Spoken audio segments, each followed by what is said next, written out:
abre aspas. Está morto. Então livre-se logo disso. Ripley, pelo amor de Deus, essa é a primeira vez que nós encontramos uma espécie como essa. Temos que levá-la. Todos os tipos de testes precisam ser feitos. Ash, você tá brincando? Essa coisa sangrou ácido. Quem sabe o que vai fazer agora que está morta? Acho que é seguro assumir que não é um zumbi. Fecha aspas. Seja bem-vinda, seja bem-vindo ao Cinematório Café. 5, 4, 3, 2, 1. Olá pessoal, eu sou o Renato Silveira. Oi, eu sou Raquel Gomes. Este é o episódio de número 26 do Cinematório Café, podcast do site Cinematório. A gente abriu um programa com um diálogo do filme Alien, o Oitavo Passageiro, de 1979, dirigido pelo Ridley Scott. É uma cena de um diálogo entre a personagem da Sigourney Weaver, a Ripley, e o Ash, que é o personagem do Ian Holm. A gente vai falar nesse programa não sobre o Alien original, mas sim sobre a mais recente entrada na franquia, que é Alien Covenant. Está em cartaz nos cinemas, né? Na verdade, é uma continuação de Prometheus e, ao mesmo tempo, pré-continuação ou prequel de Alien, o Oitavo Passageiro. Só que a gente já tem informações que ainda teremos mais um filme, né? Pelo menos antes de chegarmos aos eventos de Alien, o Oitavo Passageiro. De toda forma, a gente queria, na verdade, falar sobre o Alien. Acho que seria mais proveitoso porque é um filme muito melhor.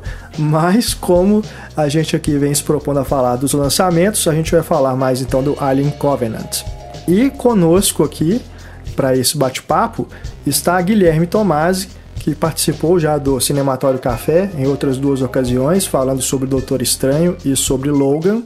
E agora, para variar um pouquinho, a gente vai falar sobre uma ficção científica que é das mais elogiadas, né? Aliás, uma franquia de ficção científica que é das mais famosas, elogiada aí, já não sei se procede muito, porque é uma franquia que tem dois filmes que são praticamente unanimidade, né? O Alien e o Aliens, o Resgate, e os outros, né? As continuações e agora os prequels não são assim tão queridos, né, pela maioria, mas tem seus defensores.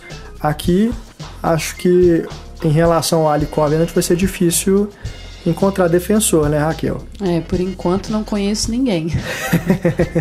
Um filme que realmente está complicado aí, a crítica quase que em sua maioria está achando bem ruim, né, e apesar disso, eu estava olhando aqui no IMDb, será que a gente pode confiar em nota de IMDb? Tá com a nota 7 em 10. Né? Então não sei se o público em geral tá de fato curtindo, né? Mas de toda forma é sempre bacana falar da franquia, sempre bacana falar de Alien. Então a gente bateu esse papo com o Guilherme para que a gente possa discutir aí os problemas, né, e os méritos, será que eles existem, desse novo filme do Ridley Scott. Isso, lembrando que nosso podcast está dividido em duas partes.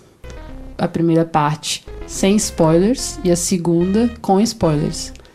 Então você pode escolher se já tiver visto o filme, ouvir tudo, ou se não tiver visto o filme ainda, ouvir a primeira parte, assistir o filme e depois voltar para ver os nossos comentários.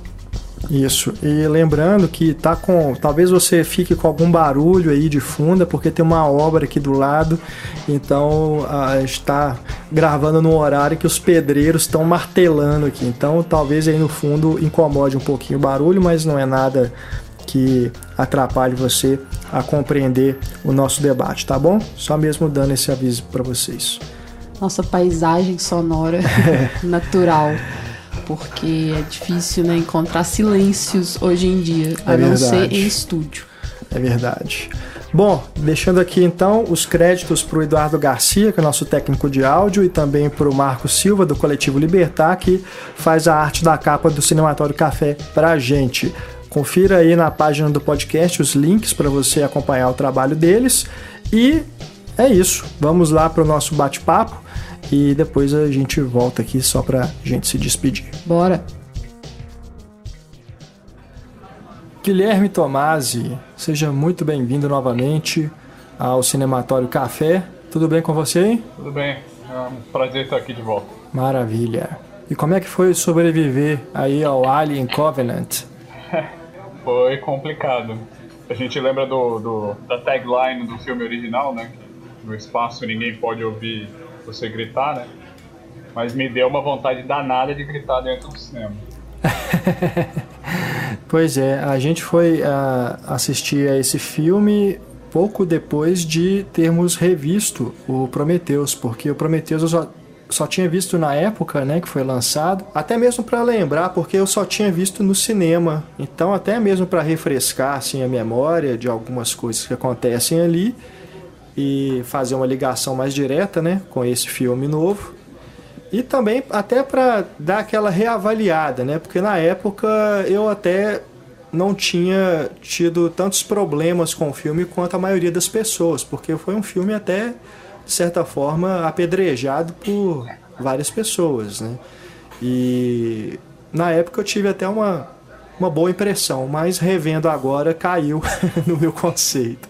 Começa bem, né? Acho que da primeira metade a coisa flui de maneira mais tranquila, mas depois quando começam os ataques, né, um atrás do outro, e aí vira uma bagunça, né? Você já não se importa mais com aqueles personagens e aí vira aquela coisa de filmes de terror que tem aquele grupo, né, de pessoas que estão ali só para morrer mesmo. Você espera muito mais para saber como que elas vão morrer do que se importar realmente em vê-las superando aquilo, assim. E eu até fiz uma brincadeira no grupo que eu vou repetir aqui. Foi Prometheus, mas não cumpriu. Porque realmente eu também gostei da primeira metade, assim. Acho que criou um clima bom, sabe, aquele clima de mistério, assim, te dando algumas poucas informações. E o David, né, é um bom personagem. Eu gosto. Só que da metade pro final, sabe, foi medonho, assim. E realmente eu não me lembrava se eu já tinha percebido antes. Eu acho que não. Acho que da primeira vez que eu vi, eu também gostei mais. E dessa vez, pra mim, ficou entre, sabe, os filmes que eu esperava por algo bom e foi caindo, assim. E o que mais nos surpreende é que Alien Covenant é pior do que Prometheus. Também acho que é pior. Você teve essa impressão também, Guilherme? Eu acho que os dois estão no mesmo nível de ruindade. Eu acho muito complicado. Eu acho que não tem nada de inovador nos dois filmes.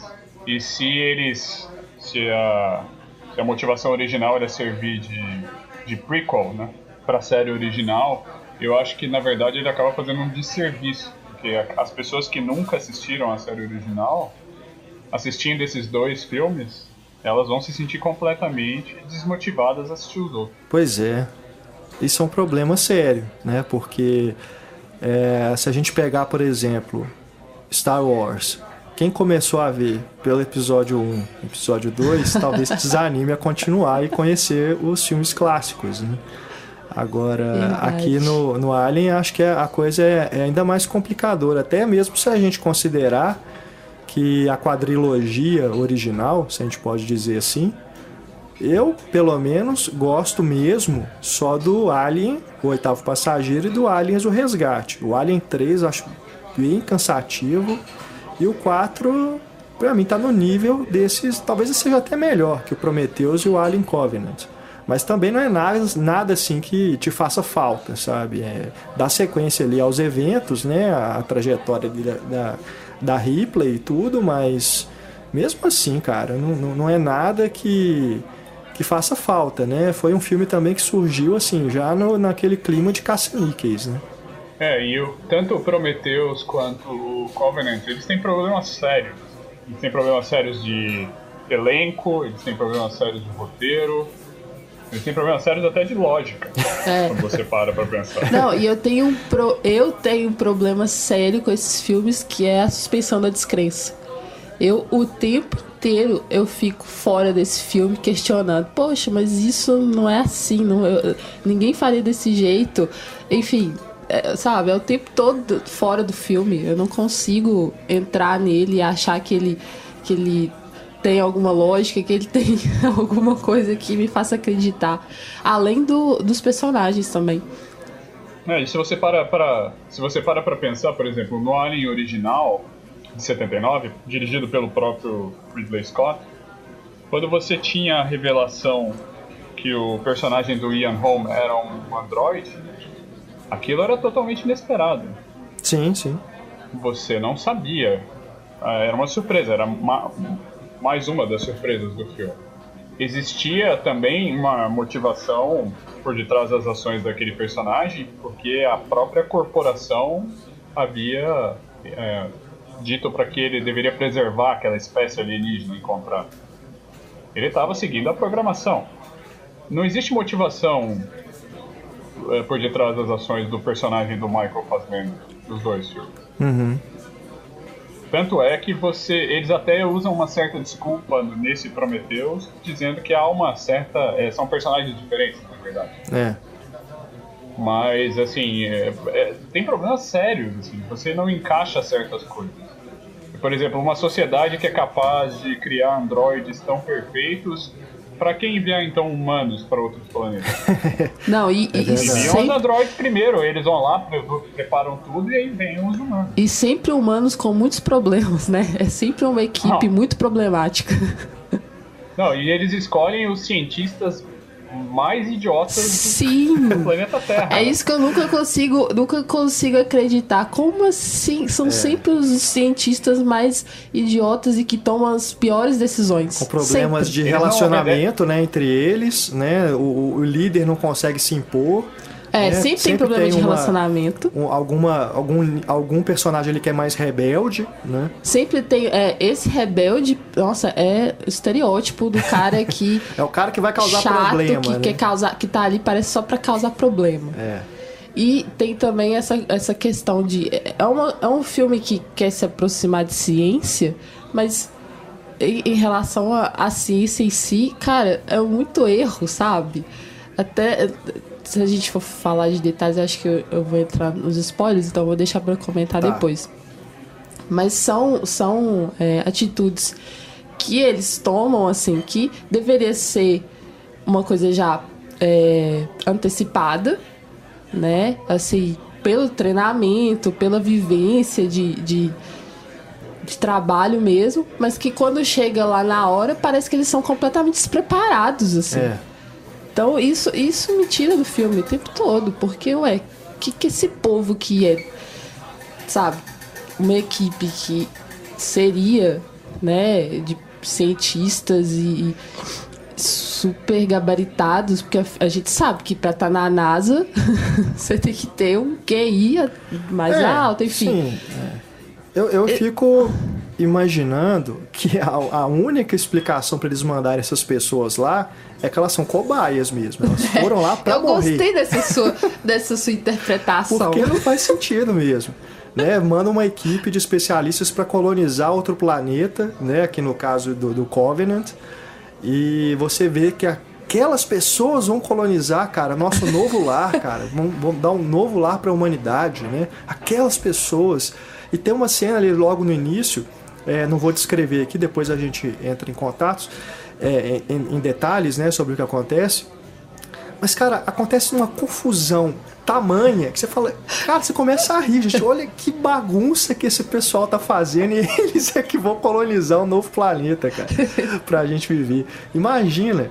Então eu só posso imaginar isso, que eles escolheram aquelas pessoas porque, tipo, vai morrer mesmo, vão mandar lá e deixa o David fazer o relatório, né? O Android fazer o relatório lá pra gente saber aqui na Terra o que tá rolando. Eu fiquei pensando que também pode ser uma mensagem do tipo assim, olha, os androides vão dominar porque nós somos burros, idiotas, nós humanos, e os androides são muito melhores.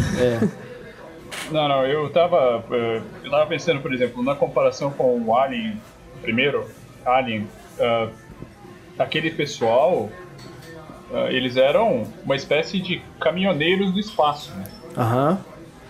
Eles estavam carregando uma carga de um planeta para outro. E fazia até sentido que eles não tivessem muito conhecimento sobre certos aspectos, né, da exploração espacial. Né? O pessoal do Alien Covenant, eles são exploradores, né, colonizadores. É. Eles deveriam estar preparados para qualquer tipo de coisa ali no meio do caminho.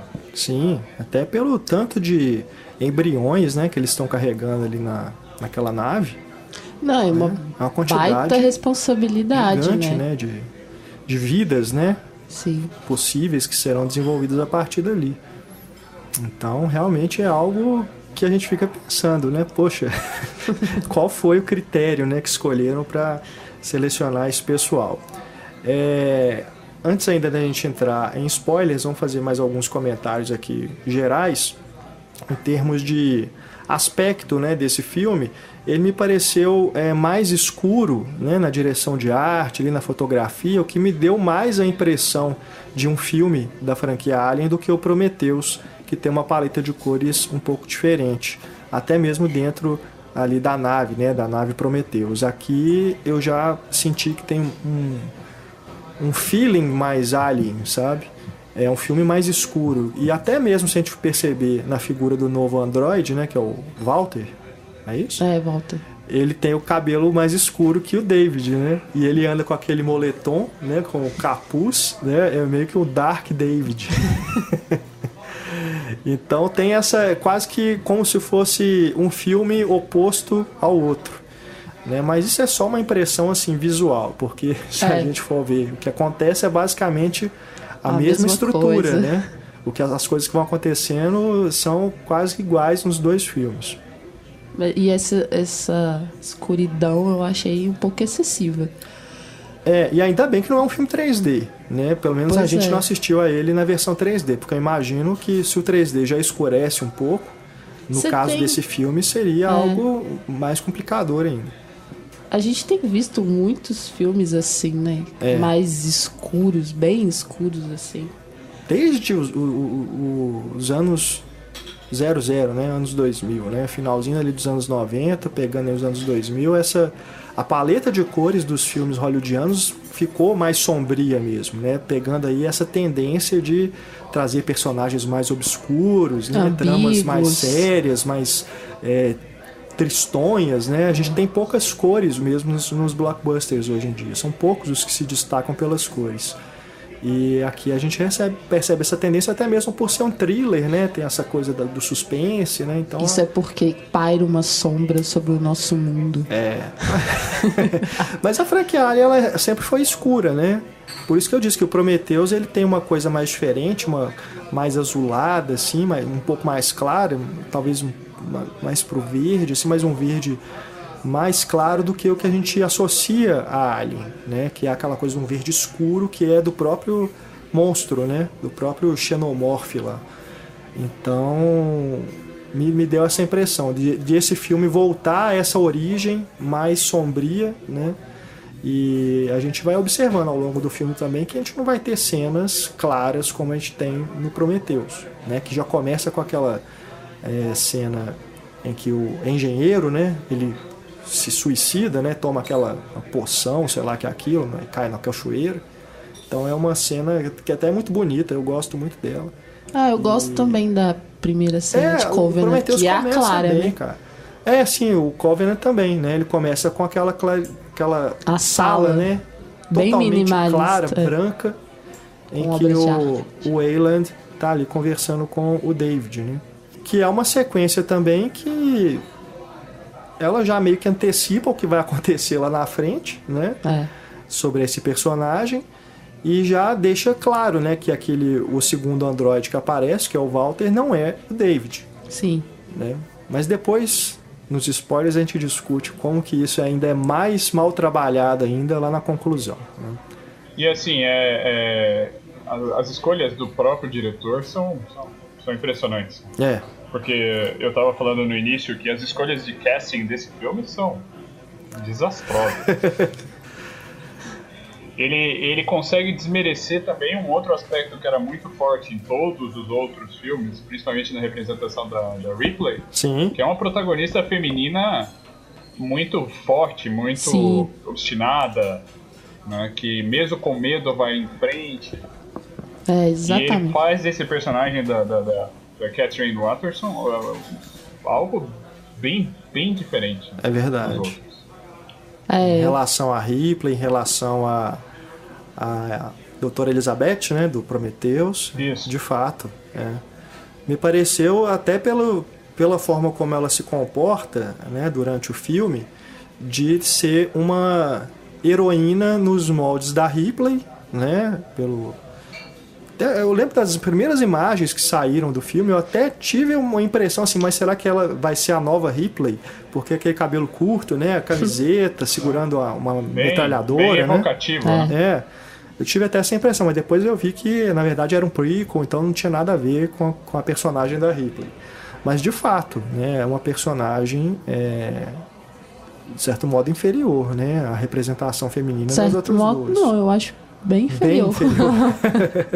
Bem inferior, não tem nem de longe a mesma força, assim. É. E as outras escalações de elenco ali, o Billy Crudup, Sim. eu esqueci o nome do comediante. O Danny McBride. Isso. Cara, Que não. essa eu não entendo. Nossa. Isso foi demais, viu? Porque, Essa né? eu não entendo e eu suponho que tem alguma relação com James Franco. Pois ou é. vice-versa. O James É Franco, verdade. né, cara? Pois é, James Franco aparece. Quando ele aparece a primeira vez ali dentro daquele aparelho, né? Que eles estão hibernando, você nem reconhece, né? Que é o James Franco. Depois ele aparece na foto, né? Que é aquela memória que a Danny. Dani, né? Ela tem, porque ela tinha um relacionamento com ele. Aí você fica, cara, por que usaram o James Franco só pra aparecer numa foto, né? Aí você vai ver que tem um prólogo, né, que tá disponível no YouTube, em que ele aparece numa breve cena, né, que seria ali antes deles hibernarem. Mas também é algo assim, devem ter pago uma grana pra ter o James Franco no filme, pra ser um personagem totalmente descartável, né, que não tem importância nenhuma. Além da foto, tem também a imagem dele escalando, lembra? Pois é, mas é a partir da foto, né? Ela vê a foto e aquela foto ela meio que se transforma na memória dela, né? É uma foto animada, né? Não é isso? É um porta-retrato. Um porta-retrato digital. É, uma coisa assim. Então você fala, Mas, cara, assim, a não ser que ele tenha feito de graça, mas eu duvido. Eu não entendo. Eu não entendo tanto a escalação de elenco nesse filme quanto a escalação de elenco do Prometheus. Tirando Não, o Michael então. Fassbender, né? Isso que eu falo, tirando o Michael Fassbender. Que é Não, o que se concordo com salva. vocês. E no Prometheus eu ainda eu gosto um pouco da participação da Charlize Theron. Sim, sim. Ah, é verdade. Até o segundo ato. É. Porque o terceiro ato já... Terceiro ato sem comentários, porque aquilo Terceiro coloca a ato- perder tudo que a gente vem construindo com ela. Agora, assim, e tem lances assim que são inexplicáveis. E é engraçado, porque assim, é praticamente, com exceção dos roteiristas, a mesma equipe do filme anterior. Sim, sim. Um dos roteiristas que não quis voltar, que foi o... Ele não quis voltar porque publicamente ele expressou que não teria interesse em voltar. Que é o Damon Lindelof. Ele não está presente agora, mas o restante da equipe é praticamente o mesmo. É o mesmo diretor de fotografia, são os mesmos produtores. Sim. E assim, é impressionante. Mas assim, ó, eu não quero ofender ninguém, mas eu já tinha comentado isso. No meu ponto de vista, eu acho o Ridley Scott um cineasta muito superestimado. É o cara que parou a carreira lá nos anos 80, no início dos anos 80. Eu tendo a concordar, viu? Eu gosto de... Nem poucas coisas, eu gosto de deve ter uns 5, 6 filmes dele que eu gosto bastante. Mas, de fato, a carreira dele, até ali nos anos 80, estava indo numa trajetória legal, até no começo dos anos 90, mas depois é queda livre, né? Não, e tem coisas assim... Eu não sei quem consegue defender coisas como Chuva Negra, ou Gladiador... É. Né? Ou Falcão Negro em Perigo. Não, Um Bom Ano. Aquele filme do Cristóvão Colombo. 1492. 1492. Né?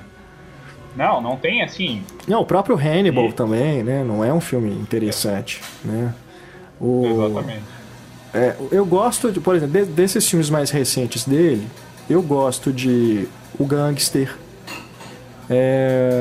Deixa eu ver aqui o que mais. O Cruzada eu só vi uma vez, né? Mas na época não me passou uma impressão tão ruim. Agora, por exemplo, Rede de Mentiras, Robin Hood. Êxodo, nossa, Deus me livre. Agora, Os Vigaristas é um filme que eu gosto. Pois é, a impressão que eu tenho é que quando não dão muito dinheiro pra ele, ele faz filmes melhores. Conselheiro do Crime, nossa, horroroso também. Agora, Perdido em Marte foi uma coisa boa que ele fez. É verdade, né? Perdido em Marte é bom. Que é o mais recente, né? Antes do Alien Covenant. Esse foi bacana. Não, eu gosto do... Eu li o livro e particularmente não desgosto do filme, mas eu acho bem meia boca. Poderia ser outro diretor, poderia ser um diretor de TV, sem querer ofender os diretores de TV, mas poderia ser um diretor de TV e ia dar no mesmo. Entendi. Eu me lembro que quando o Perdido em Marte saiu, as pessoas, né, ficaram, nossa, né, bacana, o Ridley Scott fez um filme... Ele sempre tá voltando, né, isso que é engraçado, porque ele tem esses altos e baixos, quando ele acerta, aí as pessoas sempre falam, não, o Ridley Scott acertou e tudo. Mas é, de fato, uma carreira que eu considero também superestimada. Né? Ele fez realmente muitos filmes bacanas lá nos anos 80, construiu-se, né, como esse diretor classe A, mas depois ficou meio que acomodado nessa fama. E agora mais do que nunca, né? Porque o próximo filme dele vai ser outro prequel da franquia Alien. Né? Vai continuar. Eu espero que não. Ele já escreveu o roteiro, né? Já anunciou aí que vai começar a filmar no que vem. E me parece até com o objetivo de lançar em 2019, quando completam-se 40 anos do primeiro longa, né? O Alien Oitavo Passageiro. Então parece que é algo assim, para aproveitar o marketing mesmo. Ele entrou no modo George Lucas e vai aproveitar, Lucas, cara. Bom. E é engraçado que é um cineasta de 80 anos. Pois é. Ele literalmente tem 80 anos de idade. Ele não precisaria estar fazendo isso. Exato, não precisa de mais grana, né, velho? O cara já... É muito estranho. Aí que você fica impressionado, porque o cara podia estar fazendo o filme que ele quisesse, velho. Ele sabe que ele não tem outros interesses artísticos, sabe? Além de ficar contando historinha de como que os aliens surgiram. E outra coisa, já tá muito claro como os aliens surgiram, cara. A gente não precisa de explicação nenhuma, não, velho. É explicação atrás de explicação. Eu acho que ele se apegou demais à franquia, sabe? Pois eu também acho. Acho que ele quer deixar aquela espécie de legado, sabe? Quando as pessoas pensarem naquela franquia, vão pensar nele. Porque ele efetivamente, ele matou aquele projeto do Neil Blomkamp. Exato, né, cara? O Neil Blomkamp ia fazer o Alien 5, né? Que a gente não sabe exatamente se seria uma continuação, né? Uma história nova, ou se entraria aí nessa linha aí dos prequels, mas eu ficaria bem mais interessado em ver um filme do Neil Blomkamp nessa franquia do que essas coisas que o Ridley Scott tem apresentado. Sim, mas ele efetivamente matou esse projeto. Matou. Declarou publicamente que esse projeto não ia pra frente. Não deve ter gostado. É complicado, né? Infelizmente a gente nunca vai saber, né? O que vai sair daí. O que sairia, né, desse projeto. É uma pena. Eu acho que poderia sair algo semelhante ao Aliens, né, do Cameron. Sim, porque o Blomkamp, ele é um diretor mais voltado para a ação, né? E ele sempre traz uma abordagem interessante. Ainda que os filmes que ele fez depois do Distrito 9 não sejam tão bons quanto, ainda assim eu acho bem interessantes, viu? O Elysium e o Chappie, né? Tem coisas bacanas ali que ele trabalha dentro da tecnologia, dessa coisa da ficção científica especulativa, né? Que poderia se aplicar perfeitamente ao que a gente pode tirar da franquia Alien. E que, por exemplo, no caso do Prometheus e do Alien Covenant, que é essa coisa da inteligência artificial, né, ser ali, ter esse papel ameaçador, né, potencial ameaçador, que é algo que também, né, várias e várias ficções científicas já exploraram. Mas que é algo que o Neil Blomkamp, por exemplo, poderia trabalhar de uma forma mais criativa. Ele deveria ter aprendido com o James Cameron, né? Que conta a história que o pitch dele para fazer uma sequência do Alien foi que ele pegou um quadro negro, escreveu a palavra Alien, Aí colocou um cifrão no final e virou Aliens. Boa. História ótima. É.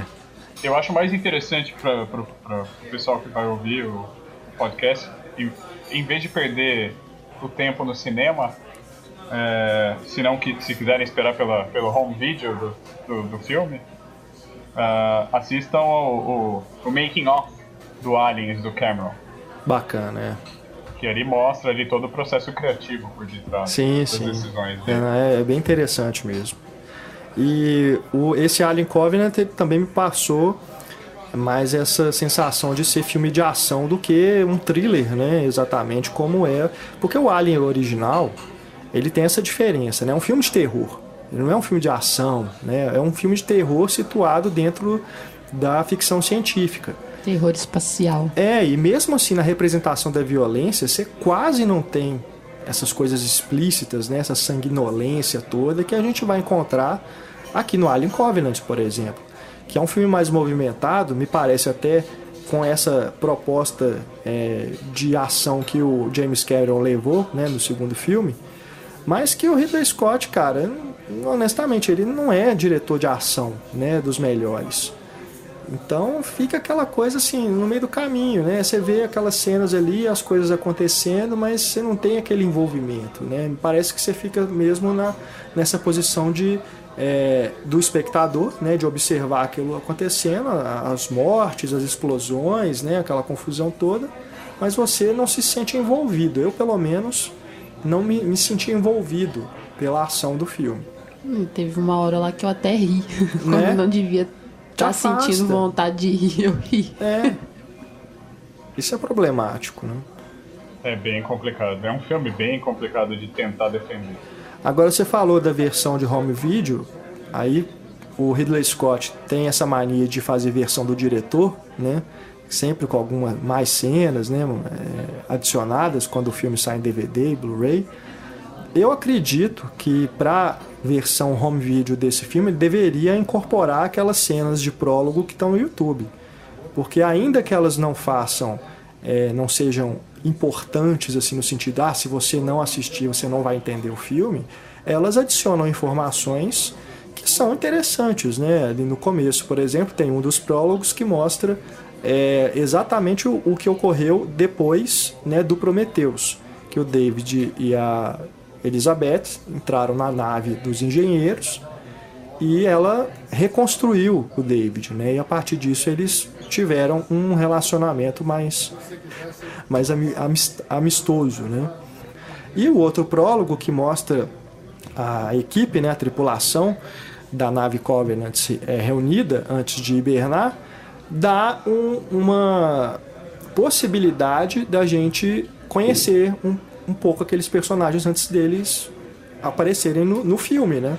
Tá, mas aí eu te pergunto. Algumas características ali, mas mesmo assim é insuficiente para você criar empatia por aquelas pessoas.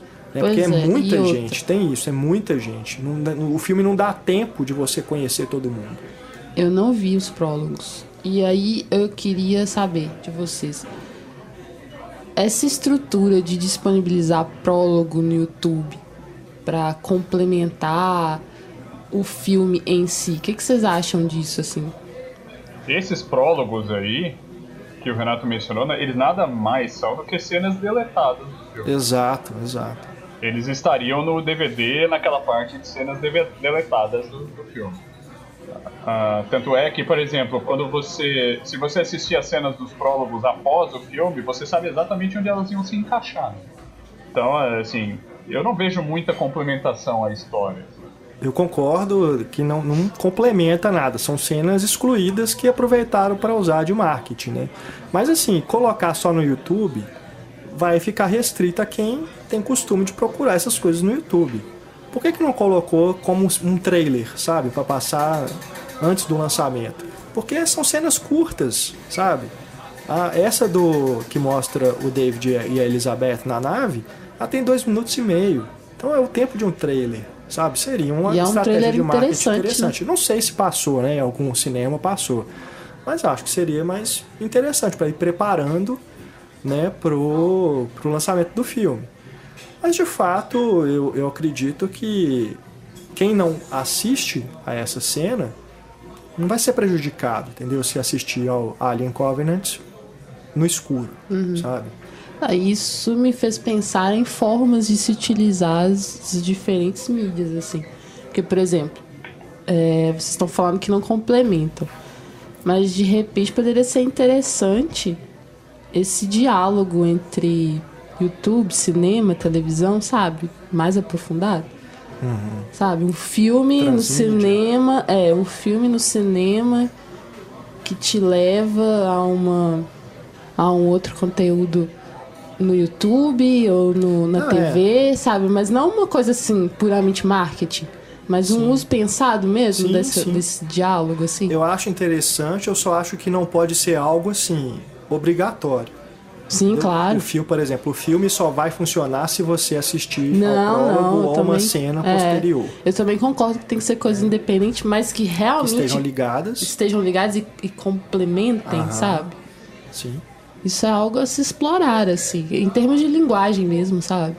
Porque hoje em dia a gente tá nesse movimento, sabe? De coisas que se fundem, né? São barreiras muito fluidas, assim. Então eu acho que é algo a se pensar. Eles tinham feito esse material suplementar já no Prometheus, né?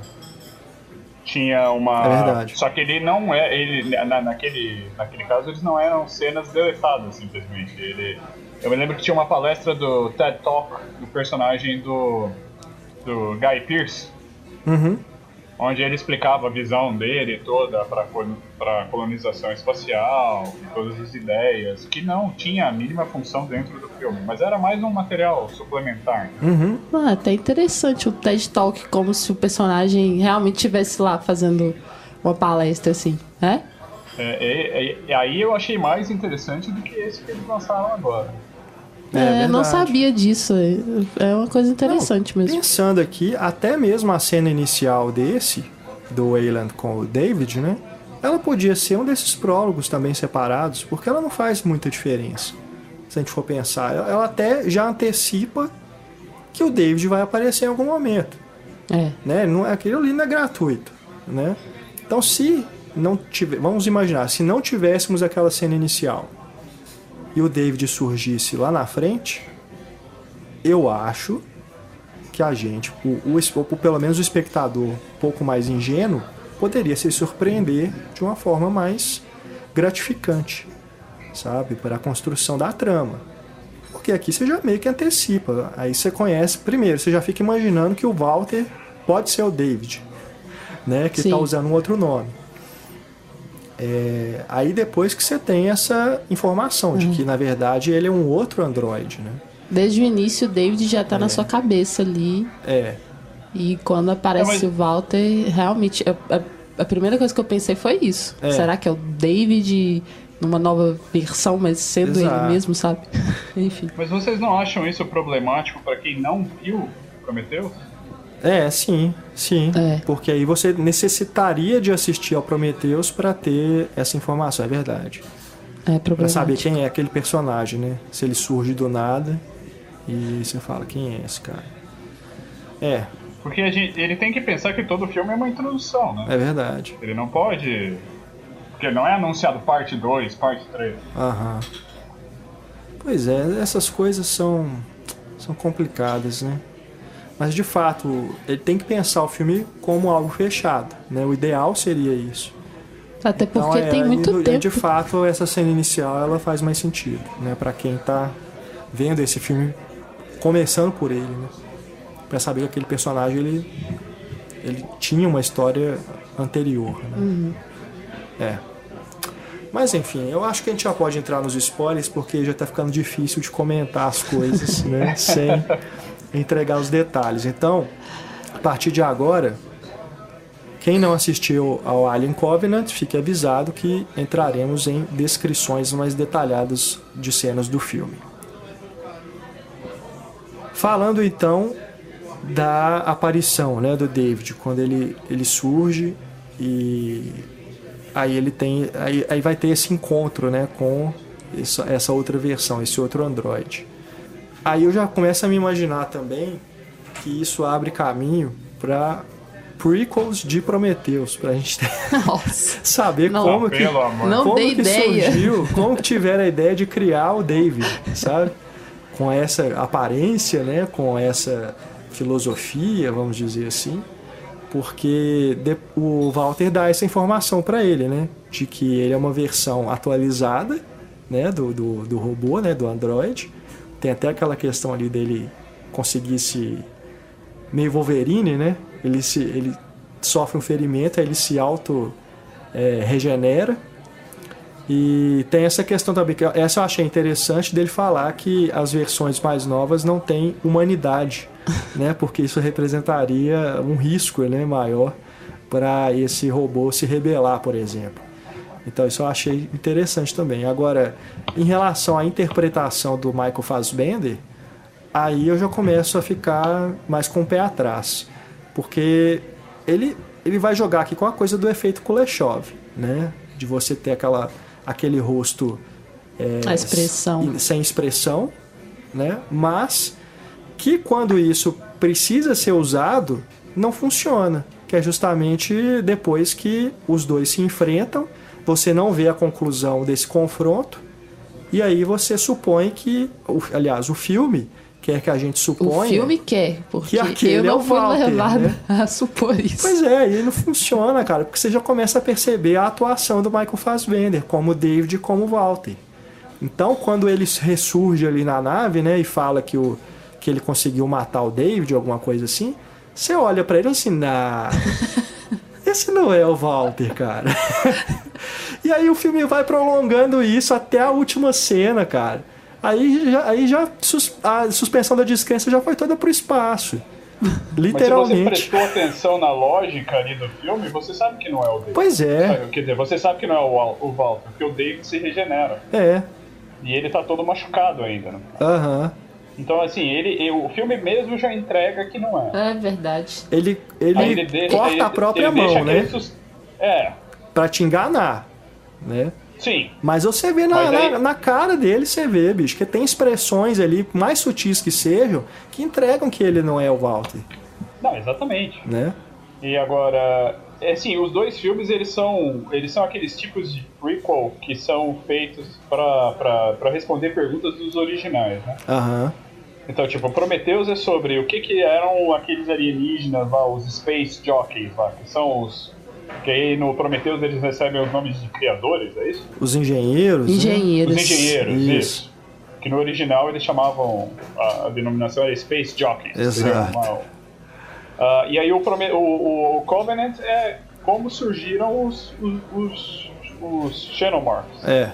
Que na verdade o que aparece ali nem é um Xenomorph, é algo prévio a eles, né? É. E aí, assim, só que ele responde, mas ele não...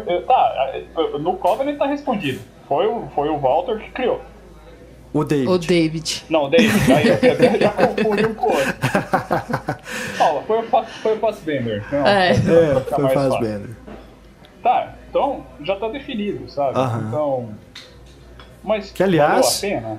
é uma cena constrangedora, né? A hora que o alienzinho lá nasce, Ai. aí o David levanta os braços e o alienzinho levanta também. Só faltou ele falar, mamãe! Nossa, É aquilo muito foi meio ridículo aquilo, cara. É muito mal feito. E faz uma referência a uma cena que é clássica, né? De nascimento do Alien. Sim, sim. Mas, nossa, horrível aquilo. Com aquela trilha sonora ainda, né? Com uma coisa mais sentimental, assim. Ai, que bonitinho. Não, e aí, voltando ao que a Raquel tava falando, é o grupo de cientistas mais burro que eu já vi na minha vida. Vamos Eles detonar. tocam em tudo.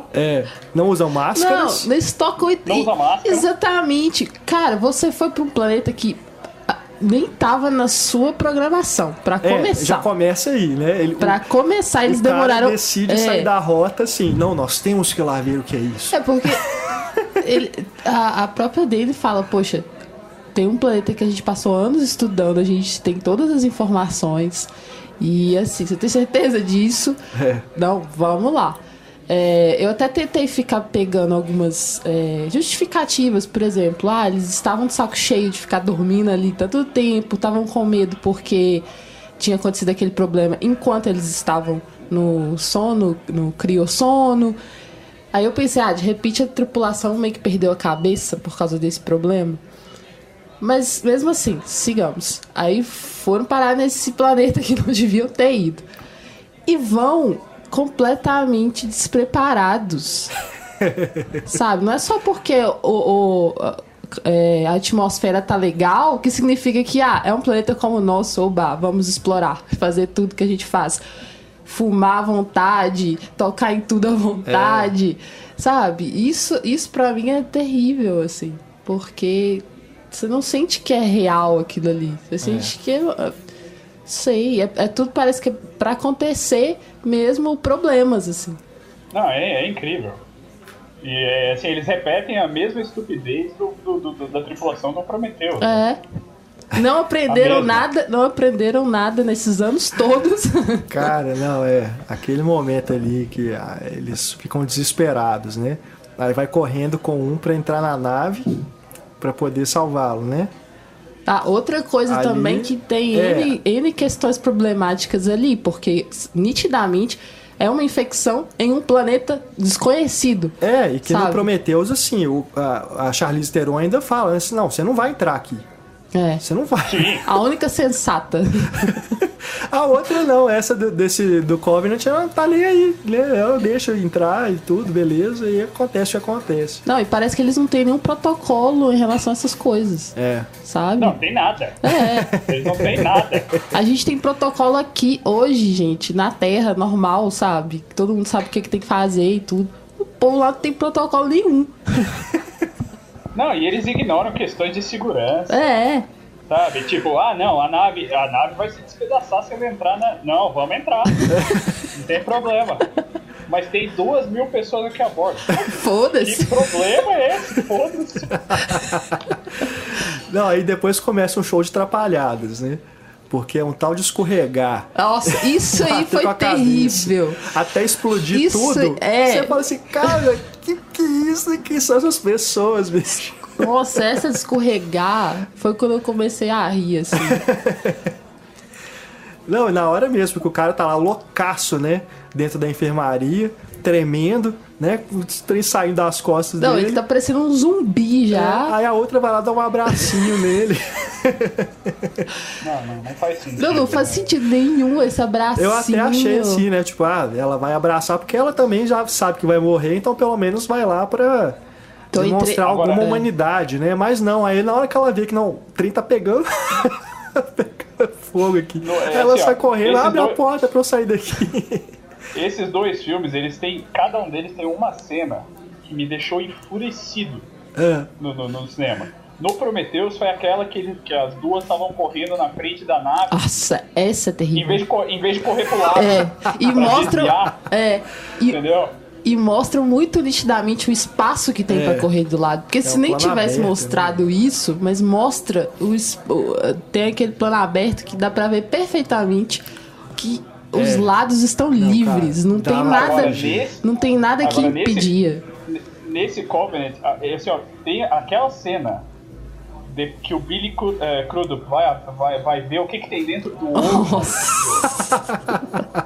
Logo depois que o personagem do Fassbender praticamente se declarou, falou assim, eu sou mal, vem aqui comigo que eu vou te mostrar um negócio. E ele ainda é seguro? Claro que é seguro. Claro. Ficou parecendo um cara que tá falando com uma criança, né? Vem ver, que legal esse brinquedo. Caramba, bicho. Não tem a lógica, ela explode no filme, sabe? Não, e aí tem outra cena também, porque depois desse escorregão de uma das tripulantes que foi tentar salvar essa pessoa que tava infectada e tal, que ela pega a arma e aí desesperada com essa arma e ela sai explodindo tudo, a nave inteira. Ela explode a nave inteira. Foi aí também que eu ri muito, porque aí aparece o Billy Crudup, que é o Capitão Warren, né? Olhando pra nave e com aquela cara de perdi tudo. E ele fica um bom tempo ali olhando.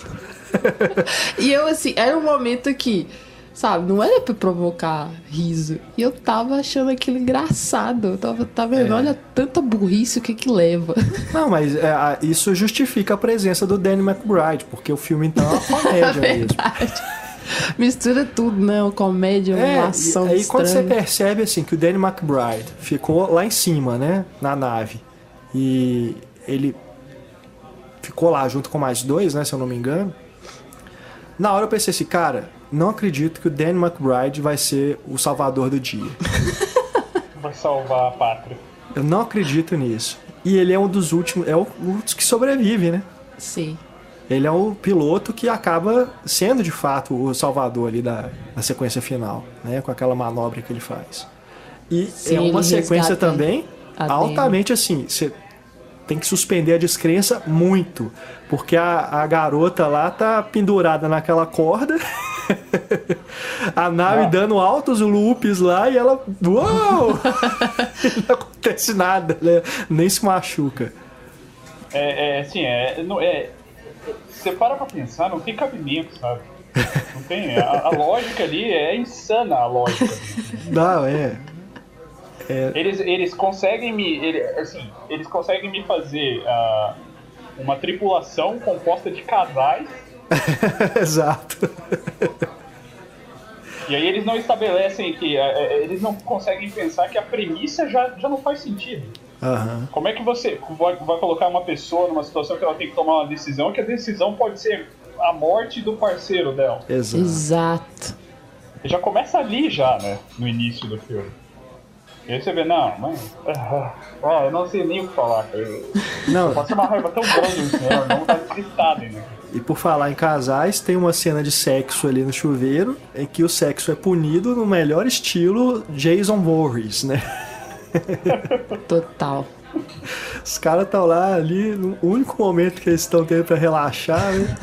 Aí já é o Xenomorph, né? Completo, né? Já é o Alien. Aliás, cresceu rápido, né?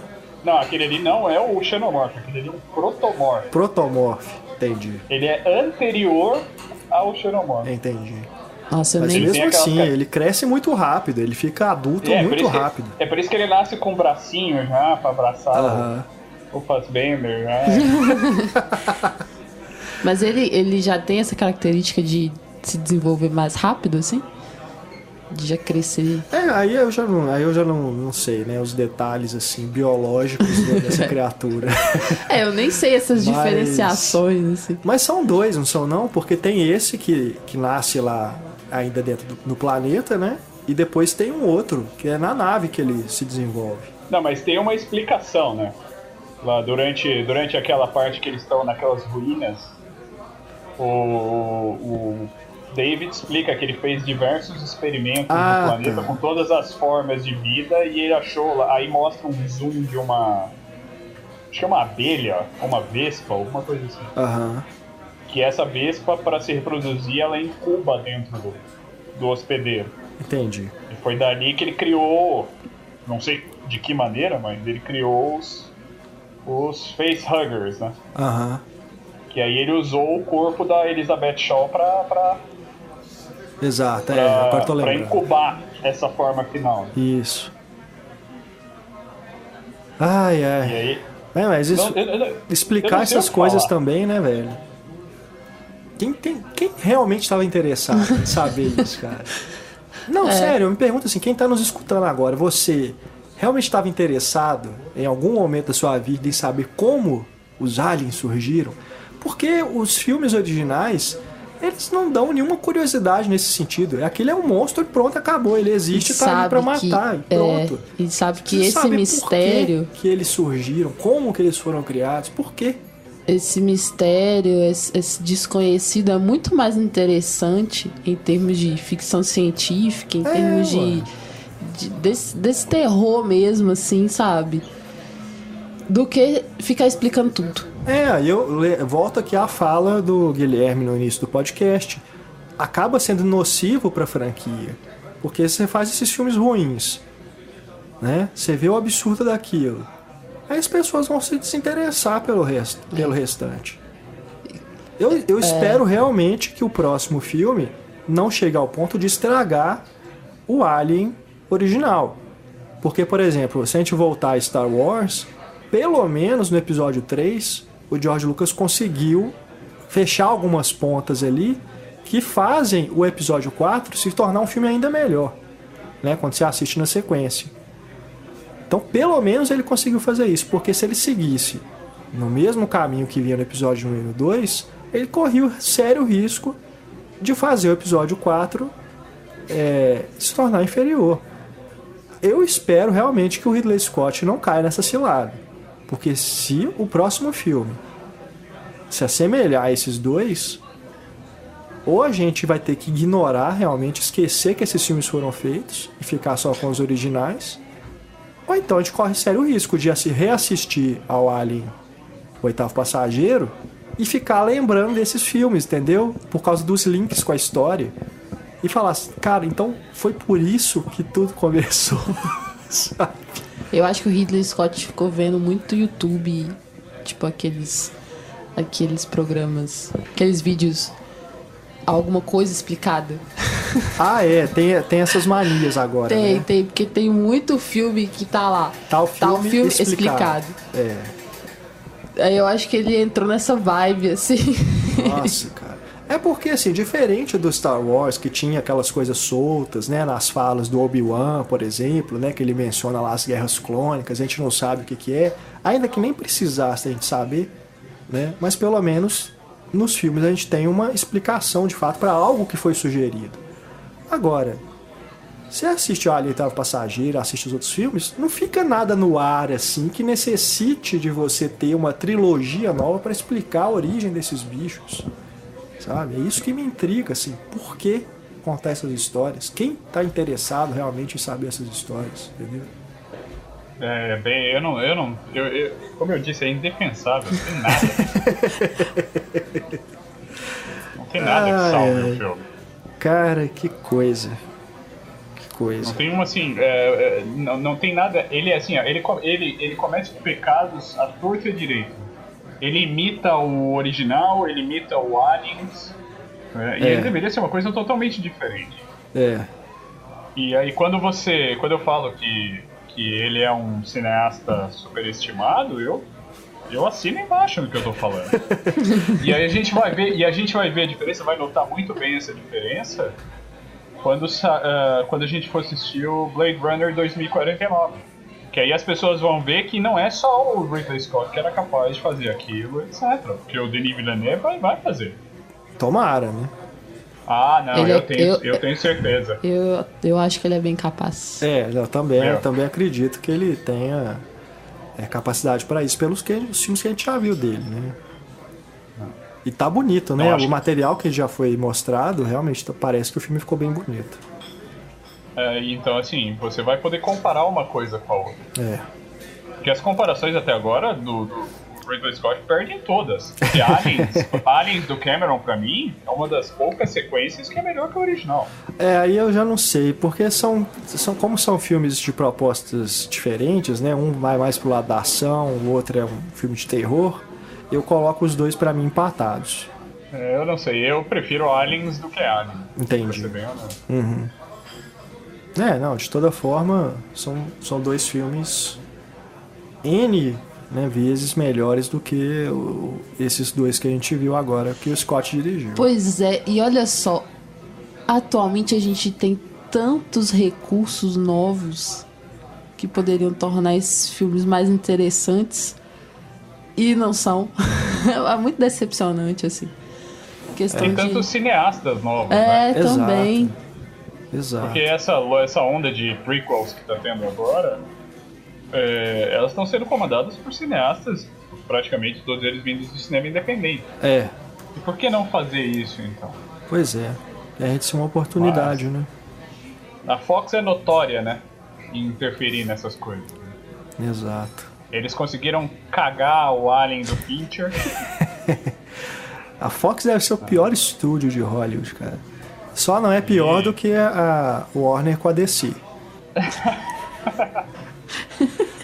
Mas aí, né, vamos deixar isso para outra ocasião. Eu vou me segurar pra não falar nada. Vamos deixar pra gente falar isso em outro podcast. Mas daí, agora vai pra onde? Será que... Eu não sei se vai ter mais um. Será que vai ter mais um? Vem, pelas entrevistas que o Ridley Scott deu durante a promoção do Alien Covenant, ele disse que o próximo filme vai fazer o link direto com o Alien Oitavo Passageiro. Que até agora eram prequels, né? É que esse se passa 10 anos antes. Exato, isso. Então o próximo... Vai se aproximar mais. Vai ser... O próximo a gente vai descobrir como que os ovos, né, foram colocados naquele planeta lá que a Ripley e a equipe dela encontram. Deve ser isso. Só se for. Mas pra quê? Entendeu? De novo, pra quê? Por que tem pra explicar pra chegar ali? É só mesmo o fetiche de mostrar, sabe? De criar esse link? Não tem mistério, Marcos. Não tem. Todo mistério já foi respondido. O que mais que vai inventar? A gente já sabe que a inteligência artificial é perigosa, né? Se deixar o robô sozinho, ele é capaz de tomar decisões que vão acabar com a humanidade, né? Ao invés de ajudar a salvá-la, vai acabar de exterminar tudo. E eu diria que o único ponto positivo para mim nesse filme estaria em alguns diálogos do David com o Walter. E aí tem algumas citações ali, né? Que você sabe que é coisa do diretor, né? De citar alguns autores, né? Aquela coisa da música erudita também, né? Wagner, né? Você vê que é coisa do diretor, coisas que ele gosta, né? Você imagina o Ridley Scott em casa lá, tomando chá e ouvindo Wagner, chá. Né? Você imagina isso. Então é coisa que ele coloca ali, mas eu acho interessante a construção da cena como diálogo, né? Tem até uma coisa ali que é interessante, mas de reflexão, né, sobre a condição humana, essas coisas. Mas é muito pouco, né? É muito pouco, por isso que eu falo. Não desenvolve. Esse filme podia ser um curta, cara. Na boa, dava pra ser um curta. Sabe? Se eliminar esse monte de trapalhadas que acontecem, esse monte de cenas que a gente não sabe exatamente qual propósito, podia ser realmente um prólogo pro Alien, mas em forma de curta, sabe? Eu acho complicado. Até a estrutura dele é complicada. Os 3 atos desse filme são muito mal feitos. Nossa, decepcionante. Infelizmente, eu preferia continuar vendo o Matt Damon plantando batatas em Marte. Até porque batata é uma coisa ótima, vai bem em tudo, né? Mais algum comentário, senhores? Não, eu honestamente, a decepção é tão grande que eu não tenho nem o que comentar. Pois é. A gente fica até desanimado, né? De explorar mais o filme, de dissecar mais o filme, porque tá tudo ali já, assim, já tá entregue que é ruim. Pronto. Mas assim, se você para pra ver, você notou pelo menos alguém excitado, animado pra assistir esse filme? Não, honestamente não. Algumas pessoas assim, que eu sei que são fãs, né, da franquia, a gente vê alguns comentários assim, né, uma certa empolgação, mas eu digo assim, até mesmo eu, né, assim, como cinéfilo, né, ver um novo filme dessa franquia, desses personagens, dá um certo assim interesse, né? Não é uma coisa que você vai, por exemplo, igual Transformers, que eu já não vi o último e provavelmente não verei esse que vai sair esse ano. Então não é algo assim que você dispensa, né? Porque tem essa memória afetiva dos filmes originais que são bacanas, você tem pelo menos uma curiosidade de ver o que vai sair dali. Mas empolgação mesmo, você não observa, né, de fato. Na comunidade cinéfila, assim, uma coisa assim, nossa, um Alien, tudo. Tanto é que eu acho que de bilheteria nem deve ter sido, não deve ter dado preju, igual o Rei Arthur, por exemplo, né, que foi uma bomba na mão aí da Warner, mas não deve ter dado prejuízo. Mas também não vai ser aquela bilheteria que vai chegar ao final do ano batendo um recorde, né, que seja. É verdade. Agora, dito assim, nesse ano que tem uma série de blockbusters um atrás do outro, esse foi o menos comentado que eu vi até agora. A gente ainda tem Piratas do Caribe pela frente aí, né? Que é outro mas esse eu duvido que não vá fazer bilheteria. É verdade. Disney é um outro patamar. De fato, tem toda uma campanha, né, por trás que acaba impulsionando, né, o filme no imaginário das pessoas. É verdade, eu acho que a campanha do Alien em si também não foi muito... não é muito forte. Não foi muito forte, não impregnou, assim, aquela vontade, aquele interesse.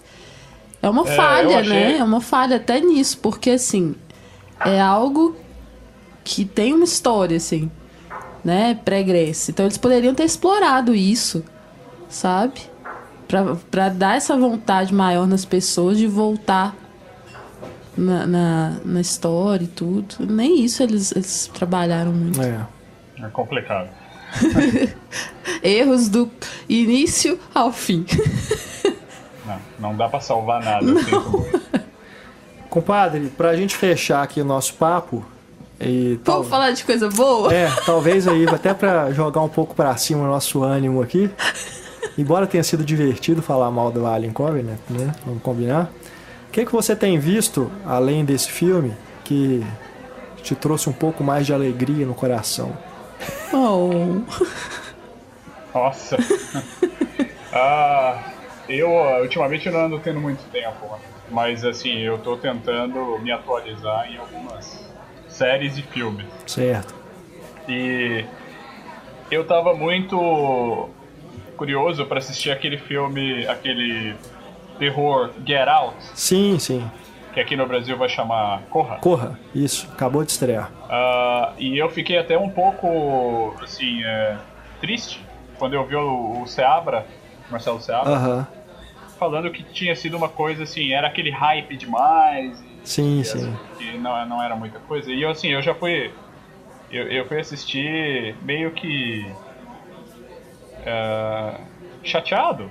Porque eu achei que realmente era... Sabe, a gente anda sofrendo muito disso ultimamente.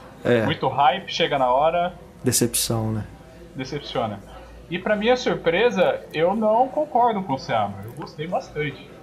Bacana. Então temos... Eu achei um filme assim... mais uma opinião, né, sobre esse filme que agora é contrária, né? O Marcelo não gostou, já o Guilherme gostou. Eu respeito muito o Seabra, sabe? Claro, né? Com exceção das opiniões dele sobre os filmes da DC. Eu acho ele um crítico de primeira, sabe? Sem dúvida. Mas assim, eu nesse filme, assim, eu não concordei. Eu achei um bom filme, sabe? Assim, bem feito, bem estruturado, inteligente em certos pontos. E assim, eu acho que o hype é até justificado, sabe? E olha que interessante, primeiro você sentiu hype, aí você criou expectativa, depois, pela opinião do Marcelo, você já ficou, né, como dizem no interior, cabreiro, desconfiado, e aí vendo o filme, você já gostou, tipo... É como se fosse uma montanha russa, assim, em relação à expectativa do filme, né? Eu levo muito em consideração o que o Renato fala, o que você fala, Raquel, o que o Marcelo obrigada. fala, o que o Pablo fala, todos os críticos nacionais. Eu levo em consideração. Eu também gosto de levar. Às vezes a gente também tem que levar a nossa própria, né, nesse caso. E assim, eu gostei, eu posso dizer que eu gostei, mas é a minha opinião pessoal. Né? Não, bacana. Agora, se eu posso recomendar uma série... Diga. Para as pessoas assistirem, talvez elas já estejam assistindo porque ela foi muito bem comentada, e aqui no Brasil ela está inacessível porque a gente não tem a plataforma Hulu no Brasil, e é uma série produzida pela Hulu, assim como foi aquela série do James Franco, a 23 do 23 de 69. Sim, isso, que a gente comentou aqui no podcast. Tem uma série nova agora que chama The Handmaid's Tale. Sim, ela tá bem elogiada. Eu tô louca mesmo pra ver essa série. É prioridade, assim, na minha lista. Ela é muito, muito boa. Eu tenho que admitir, assim. Só que ela é muito, muito triste. Entendi.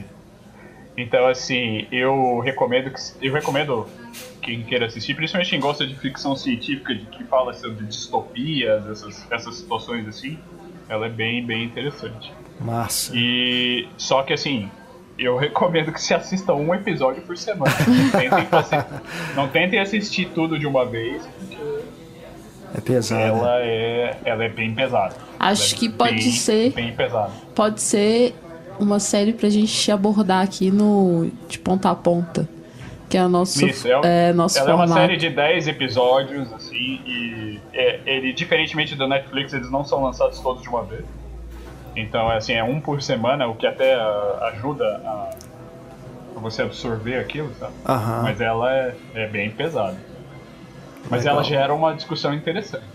Tá tendo muita Bacana. série pesada, né? vamos Eu ainda procurar. não vi aquela Cara Gente Branca, Que é da Netflix. que é da Netflix. também não vi. Mas eu já percebi que é bem pesada também.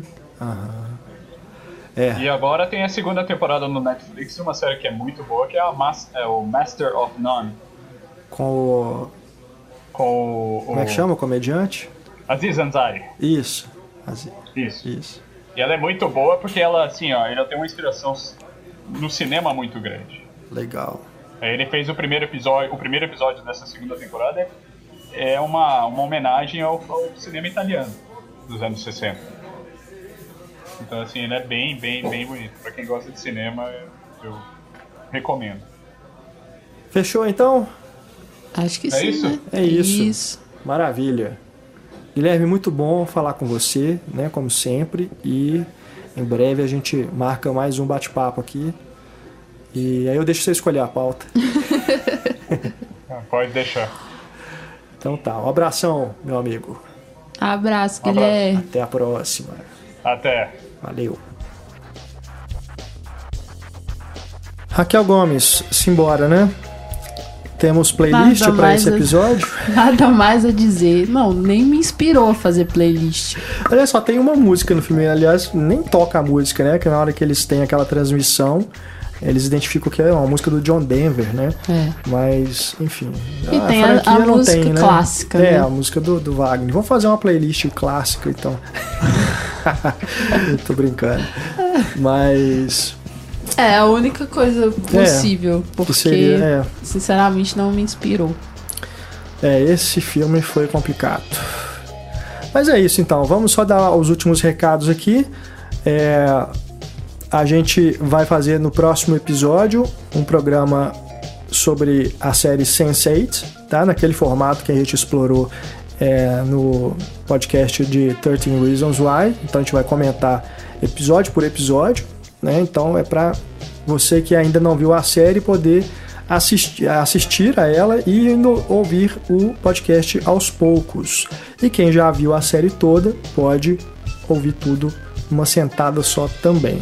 E também já vamos anunciar que teremos mais um novo formato, mais novidades no Cinematório Café. A gente tá cheio de novidade, hein, ultimamente. Hangout, ponta a ponta, né, com as séries. Então vai ter mais uma. Nós somos trendsetters.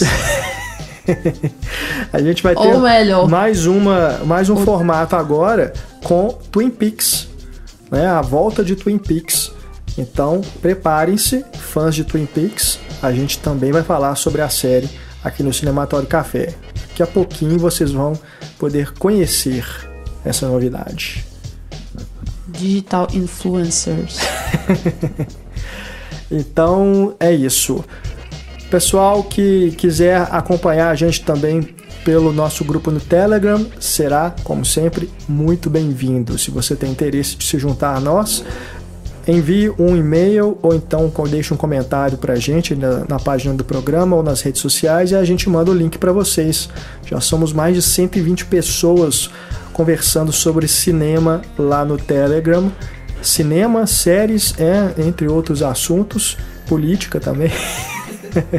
Mas foi só, né, um dia em particular porque não tinha como falar de outro assunto. Mas a gente fala mais sobre cinema, tá? Não fique preocupado, o pessoal lá não fica fugindo do assunto toda vez, não. Geralmente os assuntos extras que surgem vêm de questões trazidas pelo cinema, É verdade, pelas séries. exato. Mas tá bem bacana lá, foi uma das nossas principais conquistas, né? Durante aí essa nova fase do Cinematório Café, do Cinematório, né, do nosso site até o momento. Então, estou muito feliz de estar reunindo essa galera lá e conhecendo mais pessoas. E você que quiser também se juntar a gente, não fique tímido. Mande pra gente o seu alô e a gente manda o link pra que você se junte que coisa à nossa comunidade. Hoje em dia. Mande um mas alô. a gente fala alô hoje em dia. É muito pouco. A gente quase não usa o telefone, né? A gente quase não usa o telefone. A gente fala direto pelos aplicativos, tá certo. E os nossos contatos, vocês já sabem, estamos no Twitter, Facebook, no Instagram, tem o nosso canal no YouTube, já falei do grupo no Telegram, e tem também o nosso e-mail, contato@cinematório.com.br. É isso, Raquel? É isso. Então, até a próxima. Até a próxima, pessoal. Um grande abraço, até mais. Tchau.